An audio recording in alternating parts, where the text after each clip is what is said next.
¡Pirasai! ¿Qué te parece cómo quedó de la izakaya? La hemos dejado mucho más bonita y mucho más amplia para dar cabida a todos esos nuevos clientes que van llegando. Aún así, lo que más ilusión nos hace es volver a ver a nuestra gente. Os hemos echado mucho de menos. Pasa, siéntate en tu sitio de siempre y ahora te traeré las palomitas, porque hoy empezamos con una película, Chungking Express. Pero antes, y no sabes las ganas que tenía de decir esto, que suene la música. Arigato, hey, arigato, arigato gozaimasu, arigato, hey, arigato, arigato gozaimasu, hey, hey, hey, hey, hey, hey, hey, arigato, hey, arigato, arigato gozaimasu, hey, hey, hey, hey, hey, hey, ¿cómo?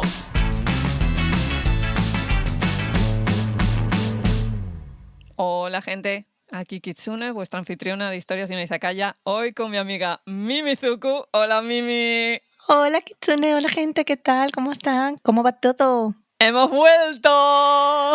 We're back.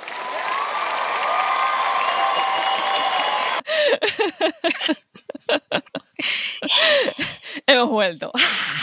Hemos vuelto después de unas muy merecidas vacaciones. El relax y ahora volver a esto. Bueno, ¿qué va a pensar nuestra gente de Izakaya? Que que les sí. echamos mucho de menos, Sí, ¿eh? hemos echado mucho de menos a la gente y la peña en Discord sabe perfectísimamente que yo ya estaba pidiendo un micro. A las 2 semanas estaba yo, ¡dadme un micro! Volvemos y claro, durante este periodo una persona muy cercana a la izakaya nos mandó un email pidiéndonos que por favor a ver si podíamos hablar de películas y de libros en esta segunda temporada un poquito más de lo que lo habíamos hecho, porque no le da la vida para ver todos los doramas que hay por ahí y no me extraña, no me da la vida ni a mí. Así que vamos a empezar hoy precisamente hablando de una película que ya hemos mencionado yo creo que unas cuantas veces, ¿verdad? Sí. Alguna que otra vez. Alguna que otra vez ha salido al tópico. Nos referimos a Chungking Express de Wong Kar-wai.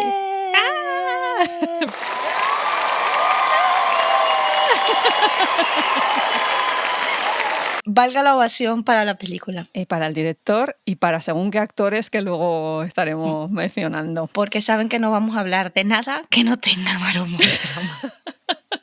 Es que si esto no tenía marumos, no iba a ser la izakaya y no iba a ser el regreso que nos merecemos, ¿verdad? Ya, es parte de quien somos, es nuestro ADN. Chungking Express es una película del año 94, con lo cual haceos la composición del lugar. Y es que ese Hong Kong que sale en la película, ese Hong Kong tan propio precisamente de la cinematografía de Wong Kar-wai, ya no existe. Esto es porque, para la gente que no esté situada y que no sepa de qué va esto, Hong Kong era una colonia británica hasta el 97, en el que se había firmado un acuerdo para pasárselo a la China continental. Y a partir del 97 ya habéis visto la deriva que ha tenido Hong Kong y cómo ha terminado el tema, pero eso lo comentaremos un poquito más adelante. Así que cuando os pongáis a ver esta película, haceos a la idea de que lo que estáis viendo ya no está y que realmente es el testamento de Wong Kar-wai a una época y a un lugar que enseguida desaparecieron. Las dinámicas de Hong Kong también es que llevan a eso, pero el golpe de gracia precisamente fue el paso en el 97 al gobierno chino. Yo, a diferencia de Kid Chungking Express, la he visto muchísimo después y aunque ya ese Hong Kong no existe, la película es lo suficientemente buena y se sostiene lo suficiente como para que no sea necesario que exista. Es decir, envejece bien. Se entiende perfectamente la historia, aunque ya no existe ese lugar. Sí, realmente de lo que habla el director en esta película yo creo que es un tema temporal. Pero sí que es cierto que ese trasfondo, esa idea, esa ciudad que casi que se come al individuo, sí que existe el mismo concepto. Realmente Hong Kong sigue siendo esa ciudad que se come al individuo, pero ya desde otra perspectiva, porque ya hemos visto todo lo que ha pasado después, todas esas promesas rotas y cómo la cosa ha ido derivando a algo que no tenía por qué ser, el tema de las protestas y demás. Pero bueno, en cualquier caso, en Chungking Express lo que es muy importante que veamos es que hay 2 espacios, además de 2 historias. Hay como una dualidad. Exacto. Porque lo curioso del caso es que estamos viendo una historia y de repente a mitad de película cambia. Y es una película completamente diferente en tono, en estética visual, en música, en todo. Pero porque es que el director lo que estaba buscando aquí es mostrarte el contraste entre esos 2 espacios muy reales que eran la zona de Kowloon, y principalmente el rodaje se centra en Chungking Mansion, que era un edificio con un centro comercial debajo que se construyó así con mucha idea de acosa internacional o otro desarrollo de Hong Kong, pero como pasan todas estas cosas, luego se convirtió aquello en un núcleo de mafia un poquito cutre. Y esto está en el distrito de Destrozando el cantonés Tsim Sha Tsui, creo.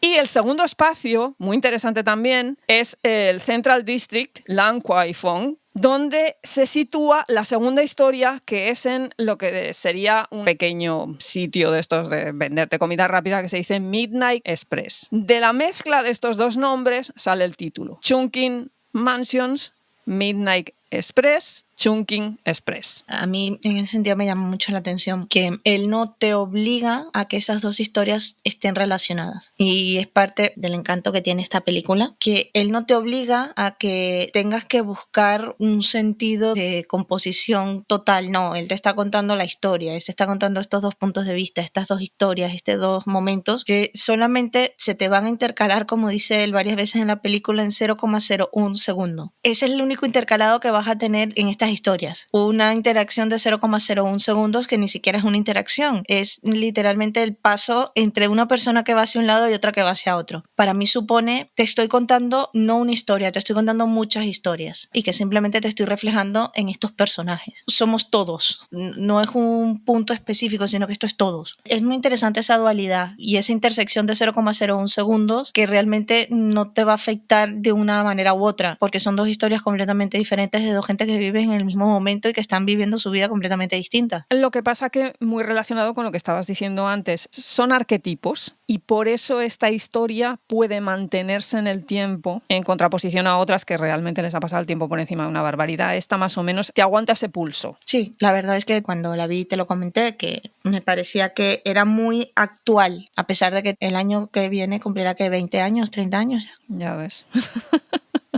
A ver, el hilo de conexión entre estas 2 historias realmente es ese telón de fondo que es Hong Kong. Sí, es el único punto de contacto. Lo que pasa que, claro, es un Hong Kong en constante cambio que además está al borde del cambio absoluto. Se intuía, lo que pasa que la gente no sabía hasta qué punto. Hasta qué punto, ya.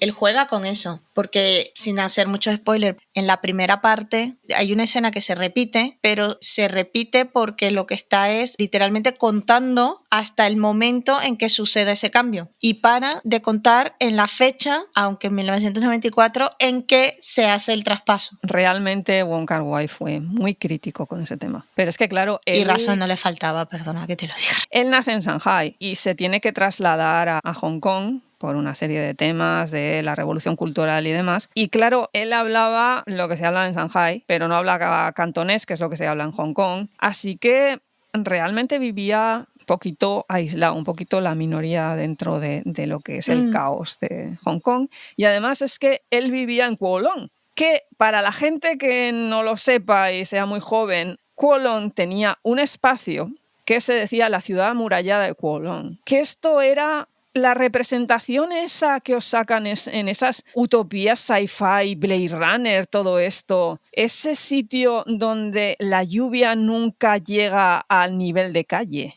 porque los edificios son tan altos que lo tapan. Sí. Esta zona, después de la Segunda Guerra Mundial, se llenó de refugiados, los metieron a todos allí. Y resulta que, como estaba amurallada, no podía crecer a lo ancho, así que creció a lo alto. Tan a lo alto creció que las calles llegaban a tener solamente 1 metro de anchura y la gente prefería vivir en las azoteas, o sea, vivir la vida pública, las plazas, por así decir, estaban en los techos de los edificios y ponían unas planchas entre medio de los edificios para pasar. Imaginaos el espacio que había, que simplemente con una plancha de madera podías pasar de un lado a otro. Era todo gente, bueno, pues eso, con La distopia post-apocalíptica que todos tenemos en la mente. aún encima servicios de limpieza, servicios de según qué cositas, ¿no? Olvidaos. Y las tríadas se metieron allí y eran los reyes del mambo. Prostitución, tráfico de drogas. Tiene toda mafia, la razón de ser. criminalidad, todo aquello. Eso lo demolieron en el año 93. Ya cuando está rodando Wong Kar-wai en esa zona había desaparecido parte de lo que era toda la cosa esta. No lo mafioso en la película sale, pero precisamente está reflejando ese ambientillo de Kowloon, ¿no? Porque toda la primera historia precisamente va de tráfico de drogas, de criminalidad, migración ilegal, o legal, pero bueno, de aquellas maneras. Y además es que lo que se rueda en esa primera historia es real, es lo que hay. Que precisamente luego ese sitio se hace súper famoso a cuenta de la película y ahora hay más turismeo que cuando rodaron. Hombre, yo puedo entender que ahora haya más turismo que cuando rodaron porque esa zona era a lo mínimo no recomendable. A ver, era menos recomendable la ciudad amurallada que estaba al lado. Bueno, ya. Aparte que la habían derruido ya y estaban limpiando la zona, pues no podían entrar a rodar allí. Pero para reflejar un poco qué es lo que había sido aquello, se metieron en este sitio. Este sitio ahora parece ser que es más visitable que cuando se pusieron a rodar. No digo que sea 100% visitable, pero es más visitable. Y el otro, el Central District, en realidad se pusieron a rodar, esto es tremendo, porque el director de fotografía, Christopher Doyle, australiano, se acaba de comprar un piso allí. Oye, si todos podemos trabajar en a 2 cuadras de casa. No, es que es aún peor. El piso que veis de la segunda historia Es el piso de Christopher Doyle. Cascaíto lo llevaba, ¿eh? Hong Kong. Y Ya. precios de Hong Kong. Pero bueno, oye, les solucionó el tema de escenografía y de escenarios. No, desde luego. Que yo sepa, en el 2002 todavía lo tenía. Sale en una entrevista que he visto de él. Salía, hola, bienvenidos, esta es mi casa y esta es la casa de Chungking Express. Aún tenía las horrorosas cortinas esas. Ay, por Dios, en serio. Pues aún las tenía. Y convengamos, es que no vayan a esperar grandes arquitecturas y diseños de interiores en la película, ¿eh? No. Pero también yo creo que eso es un reflejo de Hong Kong. No, claro. Y por lo menos del Hong Kong donde viven esta gente. Es que la gente que te saca en esta película es como muy normalita. Sí, Y muy no básica. te la puedes sacar sí. en el casoplón porque no, olvídate. No, Olvídate. además que no creo que funcionaría la historia en un casoplón. No.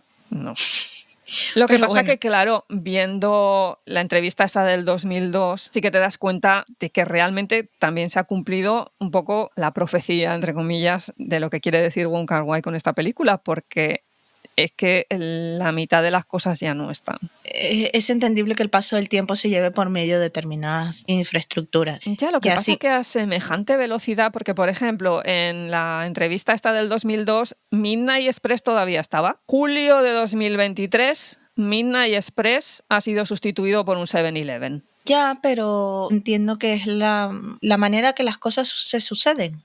En el 2002 le habían metido bastante mano y estaba muy diferente. Sí que se meten en la cocina sigue un poquito igual. El tipo dice, has ampliado, no sé qué, pero más o menos hacen la comparativa de las imágenes y sí que más o menos se mantenía. El exterior no, el exterior estaba muchísimo más bonito, más nuevo. Pero a 2023 que sepáis que eso ya ha arrasado y es un 7-Eleven. Es la naturaleza de la bestia.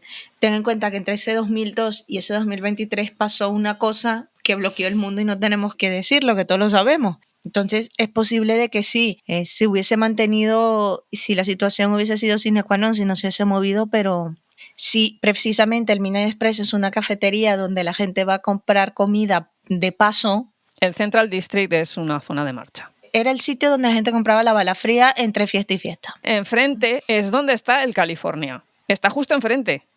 El California, para un poco de contexto, es un bar que sale y En que la tiene película. una relación relativamente relevante con Sí, parte de la historia. Bueno, pues curiosamente el nombre ya estaba allí. Wong Kar-wai no les dice, oye, tenéis que poner aquí un cartel que ponga California. El sitio se Ah, llamaba claro. California ya de por sí. No le daba tiempo, hija. No le daba tiempo, ahora explicaremos por qué. Y sigue allí, aparte que es que parece ser que viven un poco también de la coña de que salimos No, en la hombre, ya, película. normal. Pero el edificio lo ampliaron en altura. Y las Chungking Mansions, a cuenta de la película, sacaron una normativa que había que poner cámaras de seguridad. Y aparte, tú dices que hubo la pandemia y todo esto que marcó, pero ya venían marcados porque lo del 97 fue un cambio radical. China prometió muchas cosas y China se las pasó por el... Y claro, esa promesa de que, bueno, hasta el 2046 no tocaremos nada y Hong Kong seguirá en piloto automático. Las acabó. promesas se las lleva el viento. Sí. De todas maneras, vamos a pasar ya a hablar de el meollo de la cosa, las historias. Lo que pasa que antes de hablar de qué va, hay que decir por qué se crea. Una parte muy relevante de la historia de Chungking Express, por lo que estuve leyendo, es precisamente que lleva a Wong Kar a grabar Chungking Express. Porque él no tenía en mente grabar esto, ¿eh? Este hombre se había pegado un año en el desierto grabando una película que se llamó Aces of Time. Una cosa súper épica, busia, ciencia. ¿No me la he visto? Tengo que sentarme un día a verla. Vamos, mega superproducción con Sí. un montón de responsabilidades y un montón de Un trauma. montón de dineros, un montón de cosas. Este hombre, después de pegarse un año ahí en el desierto, hasta el de la arena, del todo, tiene que montar la película. Y claro, para montar la película hay que editar. ¿Tu pasatiempo favorito? Ah, ¿por qué te crees que yo entiendo a este hombre? Se sienta a editar y es un trabajo ímprobo. Aquello es que le está llevando 1000 años, está hasta el de estar ahí editando. Ya no se acuerda qué cortó, qué dejó, ya no sabe de qué va la dejó, qué es historia. esto. Yo soy un director de cine, por favor, dadme una cámara. Yo lo que quiero es salir a rodar algo. Así que Andrew Lau, que es su otro director de fotografía, lo pilla un día y le dice, mira, tú lo que necesitas es una cámara y salir a grabar, y esto te desestresará un montón y te permitirá terminar la edición de esta película, pero la tenemos que terminar porque ahí es donde está la pasta. Básicamente es el equivalente de salir a tomarte una cerveza. Así que realmente esta película es Wong Kar-wai yéndose con una cámara por ahí a rodar sin permisos. Hay un montón de tomas que las tuvieron que descartar porque se les metía gente. Suele pasar cuando haces las cosas sin planificarlas. He visto una escena en la que entra un segurata a decirles, oiga, pero ustedes qué están haciendo aquí. ¡Ole! Lo que le dicen el guerrilla filming, iban cámara en mano, venga, vamos a rodar aquí ahora mismo. Ahora, tira para adelante. Tú tira. Con lo cual también el concepto de la película fue cambiando a medida que iban rodando. Porque claro, tienes ese primer momento en que Andrew Lau lo pilla por banda y le dice, tú tienes que rodar, vente conmigo, nos vamos a rodar, y hacen la primera historia. ¿Que de qué va la primera historia? Me encantaría decir que va de algo muy profundo, pero va de piñas. No. No, estoy echando broma. La primera historia va del desamor, va de la soledad, va del peligro, pero para mí la historia va en principio y en el fondo de realmente la soledad de los dos personajes. Bueno, lo voy a decir aquí, no es spoiler, el policía 223 y la mujer de la peluca rubia, que vaya por delante, creo que es el personaje más interesante de toda la película. Y esa primera historia son dos personas solas lidiando con temas de la vida que se entrelazan en un momento determinado, pero realmente no participan en la vida del uno del otro. Simplemente son como dos líneas paralelas que se unen mucho, pero nunca llegan a tocarse. Y luego se vuelven a separar. Y es una historia triste por todos los lados donde lo veas. No es una historia agradable. No solamente por el tópico, pero también por la sensación que me transmitía. No sé cómo la viste tú, Kim. Yo es que de entonces a ahora tienes toda una especie de línea vital que te va cambiando la perspectiva de muchas cosas. La primera vez que la vi la tomé como la típica historia de cine negro. Ahora la veo como una historia de amor fatal, una historia de amor imposible. Los barcos a la deriva que de repente se encuentran, que realmente hubieran podido conectar, pero por todas esas circunstancias, vete tú a saber. También es cierto que tiene ese final abierto que te deja con la duda. ¿Qué final abierto si no tiene final? Bueno, pues precisamente. Para mí no tienen un final, ellos siguen viviendo lo que sea que están viviendo en donde sea. Mira, para la historia de Takeshi Kaneshiro, que es El policía, sí. que es de los pocos que tiene nombre, pero ahora no me preguntéis porque no me acuerdo, G algo. He Chi-woo. He Chi-woo. Yo creo que para el policía hay cierto cierre, cierta conclusión en el sentido de que el tipo había puesto toda su vida a funcionar alrededor de la exnovia y de que todo expira y el paso del tiempo y el contar el tiempo. A partir de que conoce a esta mujer, el tiempo ya no cuenta, con lo cual yo creo que se le abre más las posibilidades, ¿no?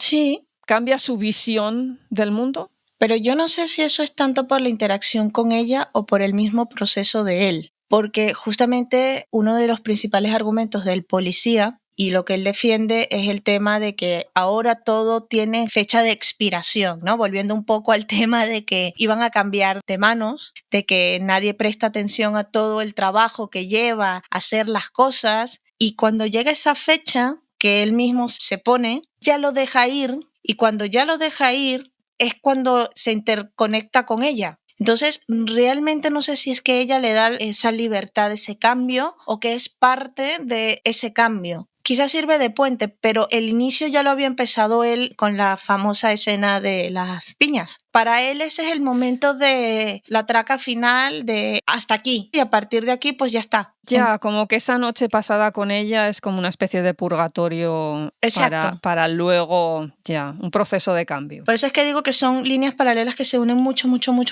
pero que se separan. Porque es que además la siguiente vez que lo vemos, que ya es como una especie de coda final a su historia, físicamente él ha cambiado. Sí, es una persona distinta a la que era al principio. Además es un personaje extraño, muy dependiente de una idea, porque la realidad es realmente otra y él la sabe. El diálogo interno de él te dice que él sabe lo que está pasando, pero las acciones externas parece que vive como un estado de negación. Porque es que yo creo que todo lo que hace referencia a su vida social y demás que vemos así pinceladas sueltas, da a entender como que él mismo es el que ha provocado esa situación. Sí, totalmente de acuerdo. Desconocemos las circunstancias, pero nos vamos dando cuenta de que es que él mismo ha provocado eso. Pasó algo y es aquello de consecuencias conoce acciones. La escena en la que está llamando a toda la gente de su agenda. Ay, Dios mío.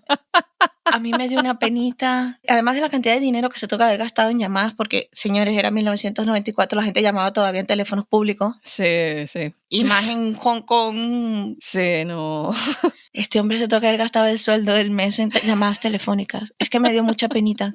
Mucha pena. Y luego la segunda historia, cambio completo y radical de tono, de todo. ¿Por qué? Pues porque en ese momento llega Christopher Doyle y le dice al tío, mira que tengo un piso. Y dice, ¿sabes que tengo un piso? Que tengo un pisito, vamos a grabar. Y tendrás menos problemas que irte con Andrew Lau por ahí a rodar. Y la historia es mucho más divertida hasta cierto punto. Porque es que, a ver, Andrew Lau es lo que es, pero Christopher Doyle es todo un personaje. Si alguien realmente le mete un buen bandazo al estilo de rodar y la conceptualización de Wong Kar-wai a partir de Chungking Express es Christopher Doyle. Inserte aquí ojos de obvio. Y claro, la historia es muy diferente, ¿no, Mimi? Es completamente diferente. Hasta cierto punto comparten el fundamento, pero es completamente distinta. Y en esta sí hay una conexión directa de esas dos líneas paralelas, de esas dos vidas que se encuentran. También tenemos a un policía, este no es un policía de paisano como es Kei Shi-woo, sino que es policía 663, también conocido como el muy guapo Tony Leung. Además, hace un papel maravilloso. Muy jovencito. Yo conocí a Tony Leung mucho más mayor, con lo cual verlo tan joven fue un choque al sistema, pero es una historia de un desamor protegido por un amor no correspondido que se desarrolla y termina siendo uno de estos amores destinados a ser. Y si les parece un trabalenguas, pues es que esa es la historia. Tenemos al policía y a una nueva chica que entra a trabajar en el Midnight Express, que es la prima del dueño. Y esta chica tiene una particularidad y es que todo lo que hace lo hace escuchando la famosa canción California Dreaming de los Mamas y los Papas. Preparaos porque la llegaréis a odiar. Sí, pero la llegáis a odiar es simplemente porque es que además lo pone a un volumen absurdo. Pero sobre todo durante el principio de la historia, cuando se están como conociendo, es como un buffer entre ellos dos. La pared de esponja que no deja que uno conozca o conecte con el otro. Está tan puesta a tan alto volumen que no se escuchan el uno al otro. Esta chica que la verdad es que de buenas a primeras te parece que está un poco más para allá que para acá. Una de esta gente que tú lo consideras un espíritu libre. Inmediatamente que el policía viene a pedir una ensalada César para llevar a su, en ese momento, novia, se enamora de él perdidamente. Como para no enamorarse.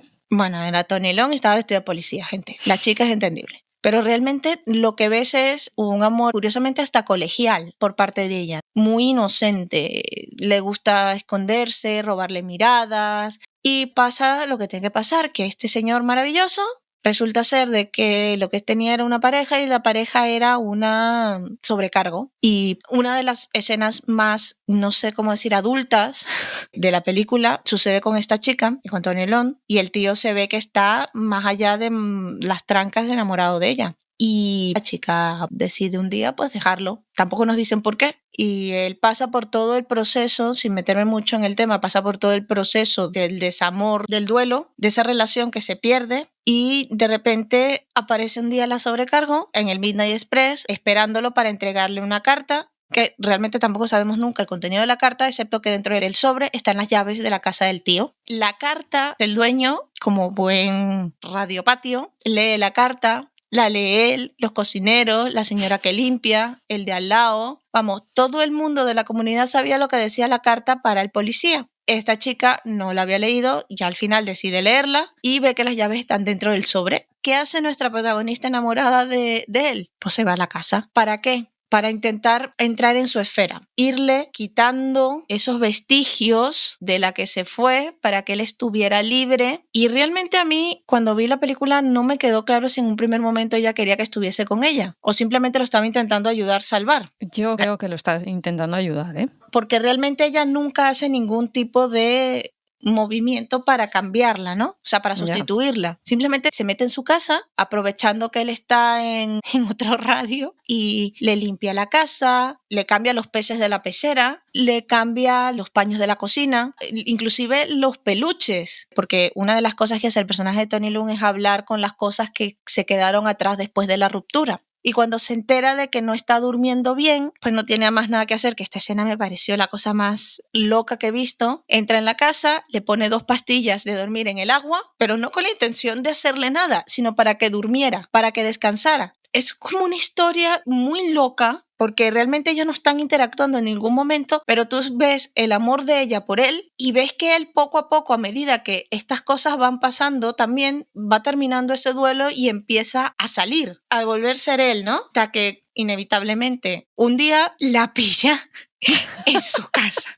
Y ya al final pasan cosas que hacen que ellos se separen y que se vuelvan a unir, pero ya en un momento en donde los dos están como más dispuestos a continuar. Todo esto es para decir que va de personas, de las locuras que la gente hace por amor, por desamor, por la soledad, por descubrir sus propios caminos, porque el personaje de Faye también descubre sus propios caminos, que ella escucha California Dreaming porque ella quiere escapar de Hong Kong y algún día ir a California. Es muy personal el desarrollo de estos dos personajes. Son 2 historias completamente distintas, la del 223 y el de 663, los 2 son policías, pero no se conocen. Todos los personajes interactúan en algún momento determinado, en alguna escena, lo que pasa es que no nos damos cuenta. Si os fijáis bien en la película, veréis cómo todos esos personajes, a pesar de ser Hong Kong, esa ciudad caótica, esa ciudad tal, no sé qué, hay un momento determinado en que están todos a ese 0,01 o 0,1 que habla Takeshi Kaneshiro. 0,01 segundos de interacción. Están todos ellos, que parece mentira y bueno, claro,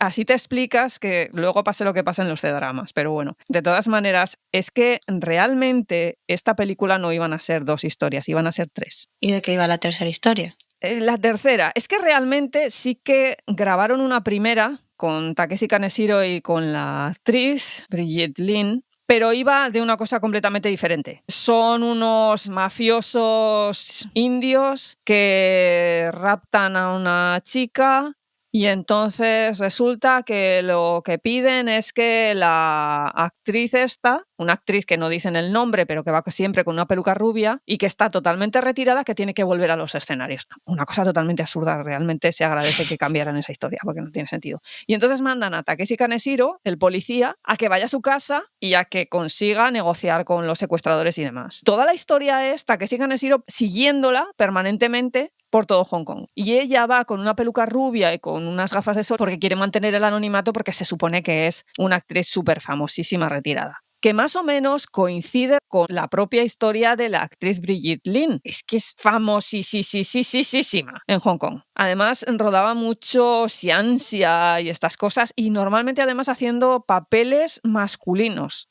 Además, es que el nombre en clave durante el rodaje del personaje de esta mujer es Greta Garbo. Me encanta. Y termina con que él le dice, bueno, el tope para negociar con esta gente está al día, plántate y negociaremos y tal, y ella no aparece. Eso se rodó y luego se descartó porque la tercera historia era lo que fue luego la película Fallen Angels. Iban a hacer 3 historias, la tercera además es de un tío mafioso que quiere salirse de la mafia por la novia, las cosas así muy hongkonesas. Y al final les pareció tan buena idea, esto tiene que ser una película independiente de por sí. Y la rodó, por ahí está. Por eso me supongo que entonces decidieron cambiar la historia de estos dos y hacer una cosa así un poco mafiosa, un poco mezclando, para que hiciera el contraste con la segunda historia.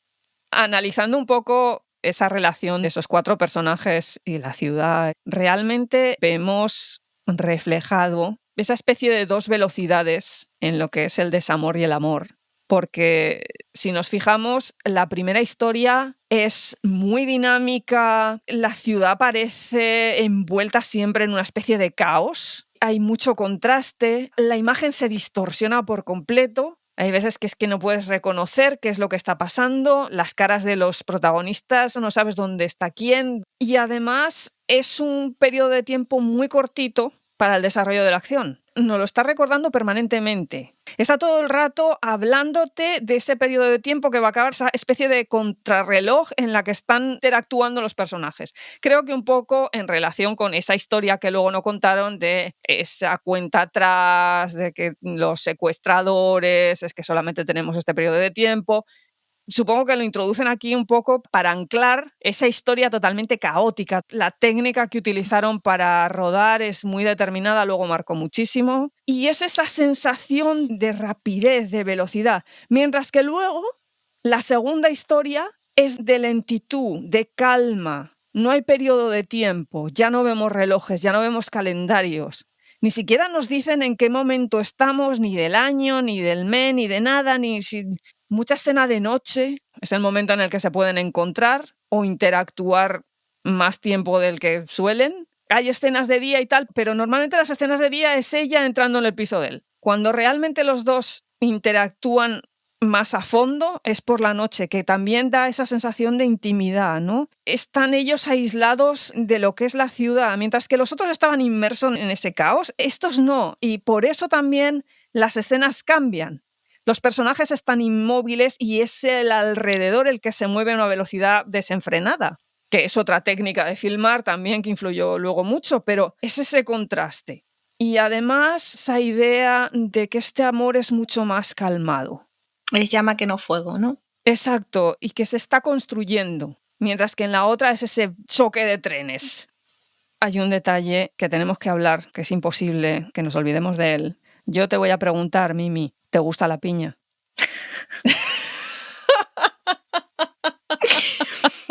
Después de ver a este hombre comerse 30 latas de piña, no me gusta la piña. Y menos de la manera en que lo pregunta. No, por Dios. La peor frase. Sí, o sea, imaginaos estar en un bar, además un bar de este estilo en plan clásico, oscuro, con luces rojas, todo muy dado a la seducción, y un tío de la talla de Takeshi Kaneshiro, Que está buenísimo en esta que película. está por como Dios. le sale de las narices estar, y que por Dios ese hombre, el que le puso los blue jeans en la escena de la piña, gracias. Desde aquí, si fue Andrew Lau, Es otro. Luego hablaré de ese otro porque ese otro nos dio momentos de gloria. bueno, este hombre que está como le da la gana estar, se te sienta al lado, tú no estás por la labor de saber nada de nadie del mundo, y va y se te sienta este hombre al lado, y lo primero que te suelta es, ¿te gustan las piñas? No suficiente que te suelte eso, como tú no le contestas, él cree que es que no te ha entendido. Y entonces procede a preguntarte si te gustan las piñas en 5 idiomas diferentes: cantonés, mandarín, japonés, coreano e inglés. Para que no quedaran dudas. Para que le quedara a ella, la pregunta se le quedara en la cabeza. Hombre, lo que se demuestra es que sabe idiomas. Mira, algo es algo. No sabe ligar, pero sabe idiomas. No. Y la tía le dice con todo el cariño del mundo, mira, que me hablas muy bien el cantonés, que No, el tampoco creo mandarín. que... El mandarín, Sí, sí. le dice que hablas muy bien el mandarín y entonces Sí. él le contesta que es que creció en Taiwán. Pero le dice, yo solo quiero sentarme aquí y beber, déjame en paz. O sea, que el momento seducción de ¿te gustan las piñas? Se rompe total. Se rompe totalmente. Pero es que es terrible. O sea, da muchita pena ajena. Muchita Eso sí, pena. guapo. Puf. Para aburrir. Pero... Pues imagínate en aquella época que no veíamos nada de nada porque no llegaba nada y de repente veías esto y se te abrían las puertas de los cielos porque es que qué guapo, No, lo cascadico que está ahora, pero qué guapo. yo creo que a ti te gustan las piñas. A ver, hubiera valorado el esfuerzo. Sobre todo con lo de los 5 idiomas, yo hubiera Sí. valorado el esfuerzo. La piña a ratos, pero a ver, No hubieses valorado para nada que el que tenía sentado al lado era Takeshi Kaneshiro. No. en serio, visto lo visto, ahora que ya hemos visto más maromazos y de asiáticos y todas estas cosas, no desmerece, ¿eh? No, nadie está diciendo lo contrario, pero no me vengas a decir que le hubieses dado pie por el esfuerzo. Vamos a ver, o sea, ha aprendido mandarín, cantonés, japonés, Coreano, inglés. todo. Al menos le haces caso y le dices, oye, ¿tú dónde has estudiado esto? Porque a mí me interesa estudiar mandarín y... Sí, bueno, si la línea de seducción era mala, aquello de la respuesta, o sea, ¿dónde has estudiado tu mandarín? Porque yo quiero aprender. Vamos. ¿Quién ha dicho que a mí se me ha dado bien ligar nunca? O sea, Bueno, pues ya nada, está, nos hubiéramos nada, juntado el hambre con nada. las ganas de comer y ya está. No hubiera terminado en el hotel comiendo papas fritas y las hamburguesas esas que se mete al cuerpo, que yo no sé cómo aguantó Bueno, que semejante se comió, escena. esto no es un spoiler, pero el tío se termina comiendo como 3 ensaladas de chef, 2 hamburguesas, Dios, una está cantidad de permanentemente patatas comiendo fritas. este hombre. Sí, Lo que pasa que, claro, viniendo de los C-dramas que nunca nadie come, pues mira, es un cambio. Dice, mira, ya. un asiático comiendo, no me lo puedo ni creer. Y Ya, además ya, así, ya. que comiendo, con ganas, en fin. En Pero fin. ahora vamos al que interesa. Tony Leung. También he de decir, yo, sinceramente, valoro mucho ese pulso que le mantiene Fei Won, porque a mí me mira así y yo ya no sobrevivo.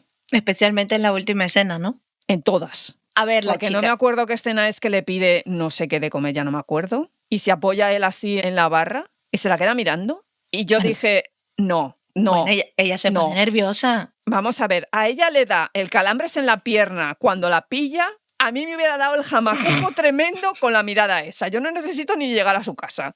Tony Leung es mucho Tony Leung. Y aún Sí. encima que te aguante esa escena en calzoncillo de este Bueno, abanderado bueno, clásico bueno. abuelo. Y con la camiseta con de la camiseta de tirantes, abuelo sí. total, no occidental, pero abuelo chino, me da lo mismo. Que te sobreviva esa escena, ya dice algo. Y no solamente una vez, varias veces durante No, la... unas muchas. Sí, Si varias queréis veces ver durante la cena. carne, entre comillas, desde luego. Pues fíjate que me estoy dando cuenta que de los 4 personajes, el único que realmente sale en ropa interior es él. De todos los personajes, realmente el que vemos el mundo interno al estar en su casa y verlo hablar con las cosas es a él. Puede ser. Porque el otro momento que vemos un mundo interior interno es, yo vuelvo a decir, el trauma es serio.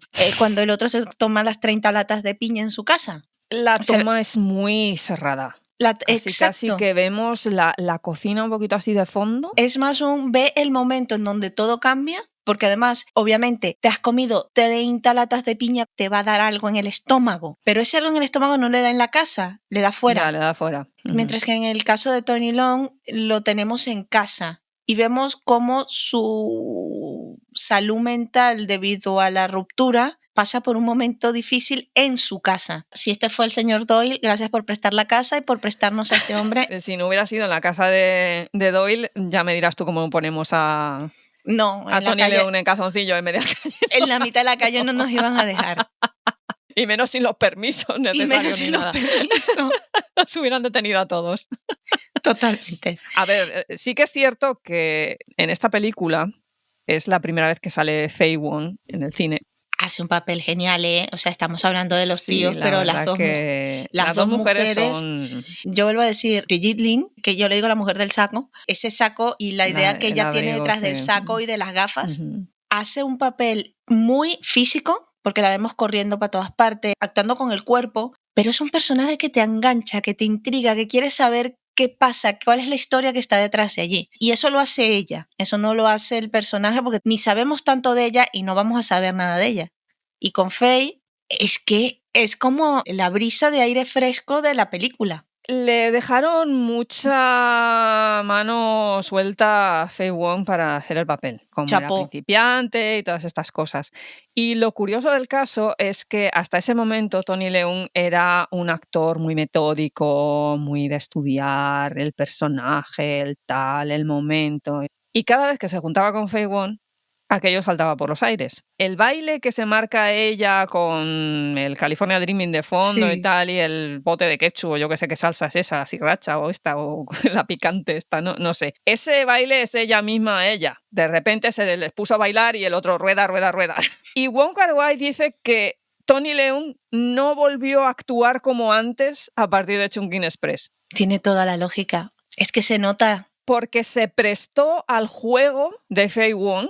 Y todas esas interactuaciones que tienen entre ellos, no digo que 100% sean improvisadas, por favor, pero sí que hay mucho de Tony Leung reaccionando a cómo ella está actuando. Pues quedó magistralmente grabado, ¿eh? No, desde luego. Porque es más natural, es lo que yo digo, ella es muy natural. Sí. Inclusive en las escenas donde tú dices, bueno, es que esto tiene que estar un poco más... No, es que es todo muy natural con ella. A mí me daba la sensación del adolescente, ¿no? Faye Wong era súper famosísima porque ella es cantante. La versión de Cranberries que escucháis en la película es ella. Tiene una voz espectacular, ¿eh? Esta mujer nació en Beijing. Su madre era cantante también, pero de rollo de cuando la revolución cultural, o sea, cosas así como muy patrióticas. Una madre bastante controladora. Y ella se lo pasó todo por el tal. Y sí, es súper famosísima. Ya era en ese momento muy famosa. Para la gente que quiera localizarse y saber de dónde sale esta mujer, luego estuvo en Japón y rodó el tema del Final Fantasy VIII.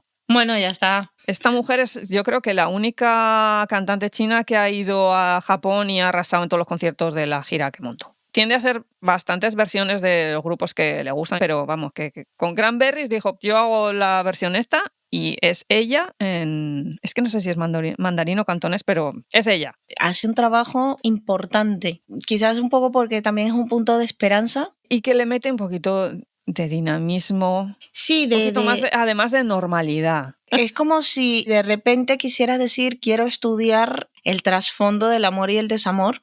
Pero es que él mismo dice que para contar una historia de amor bonita y alegre, eso no te lo va a venir a ver nadie, porque la gente lo que quiere es historias tristes. Concuerdo con él, ¿eh? Queremos el final feliz, pero queremos el viaje de Ans.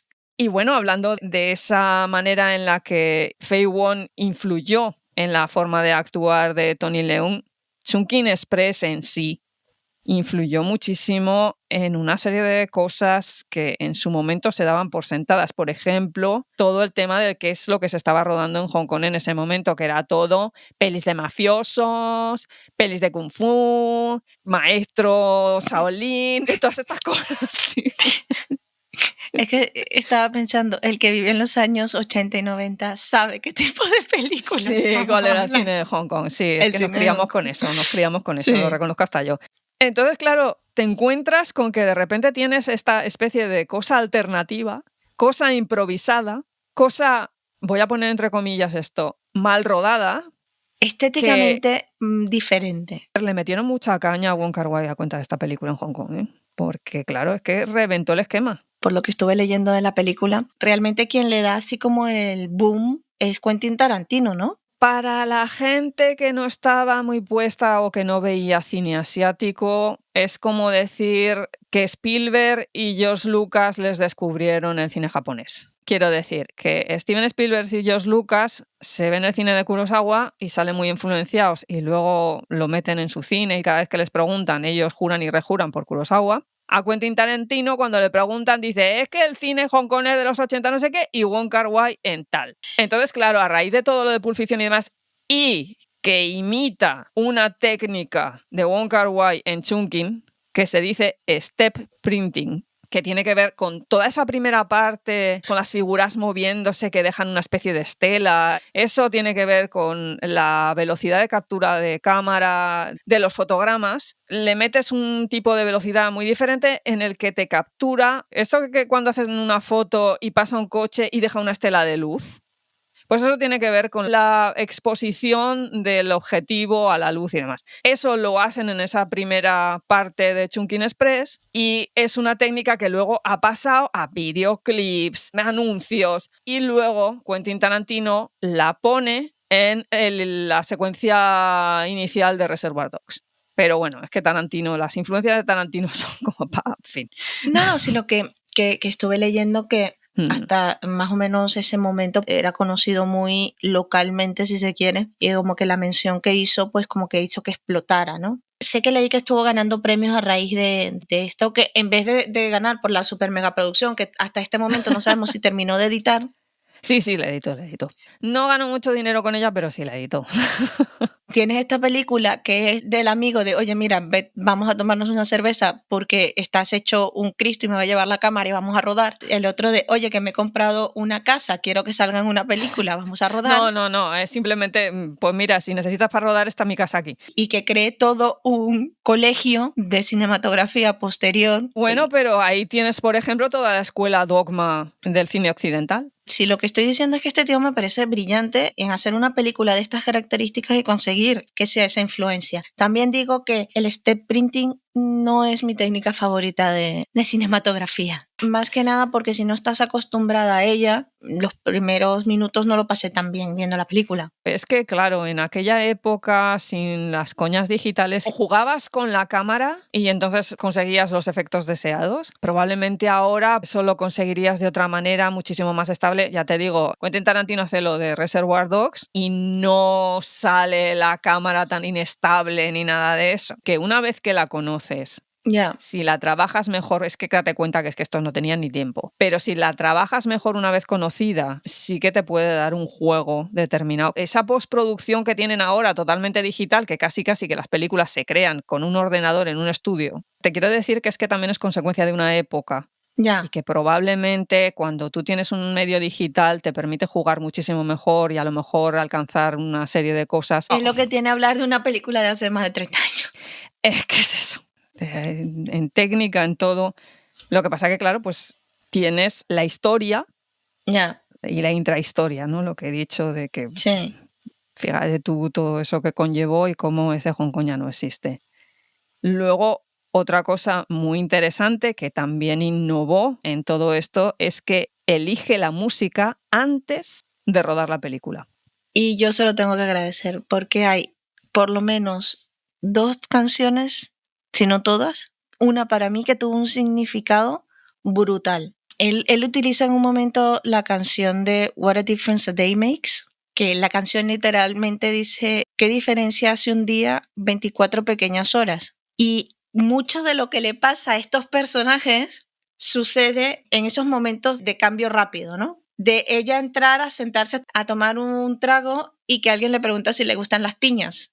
Y cómo eso cambia el giro, ¿no? O que él se la consiga un día en su casa y se dé cuenta de que quien le ha cambiado toda la vida ha sido ella. Además, en el momento en que de repente se da cuenta de que no, espera, es que esta chica me ha cambiado todo, es cuando aparece en Midnight Express con el CD de California sí. Dreaming.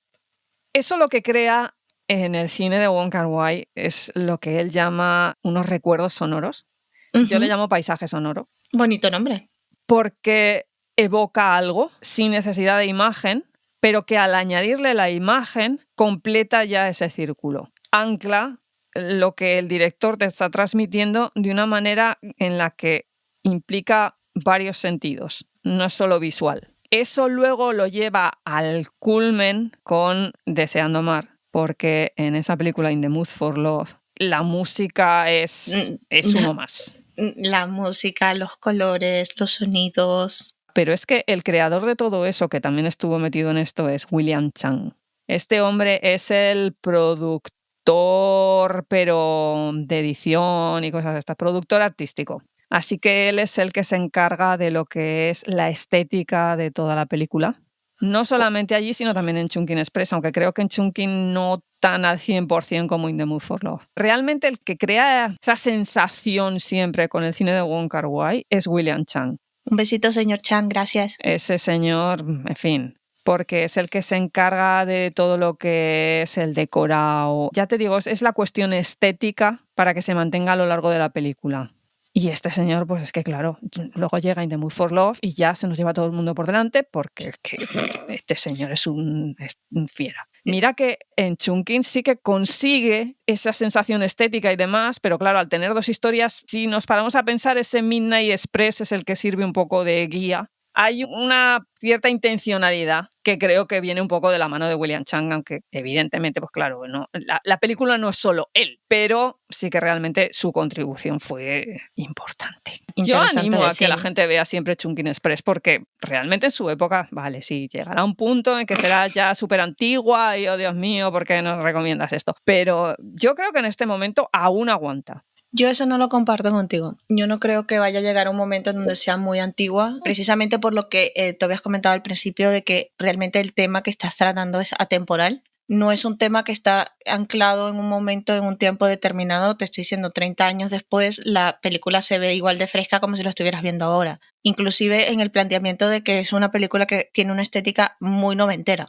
Pero es que estamos en una vuelta a los 90. Por eso es que yo creo que la película, aunque pasen 50 años, no va a estar fuera de tiempo, porque el tema es atemporal. La estética es indiferente porque al final, pues lo mismo te puedes estar viendo una película dentro de 20 años de los años 50 y sigue siendo una película de los años 50, ¿sabes? Ya, lo que pasa que las dinámicas de rodaje y de imagen que se llevan ahora... Y mira que yo me la he visto en versión restaurada, 4K y todo esto, porque ya la han tenido que meter mano, porque claro.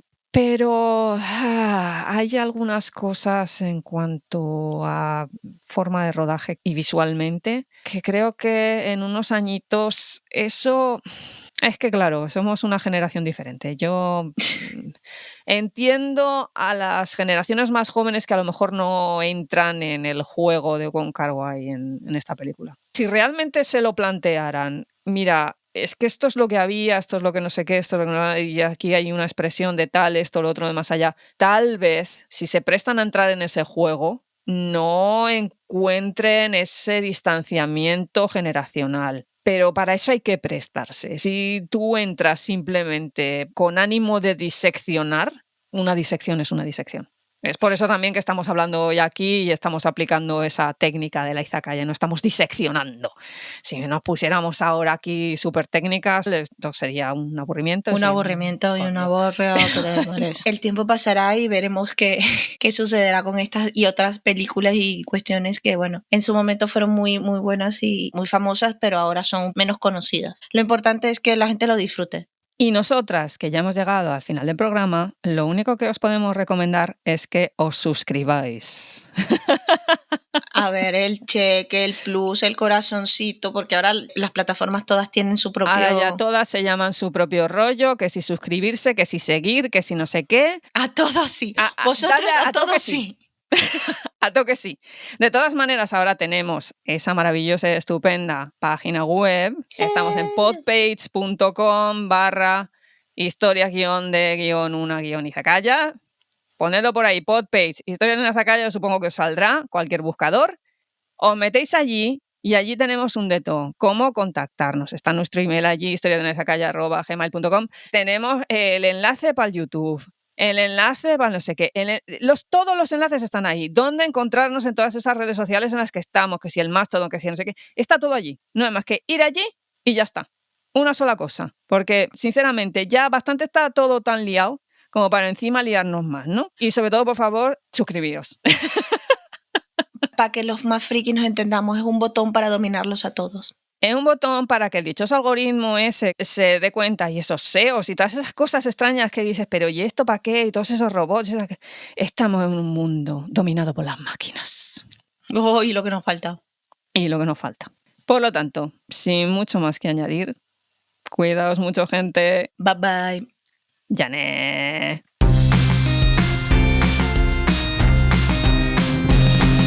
Arigato, hey, arigato, arigato gozaimasu, arigato, hey, arigato, arigato gozaimasu, hey, hey, hey, hey.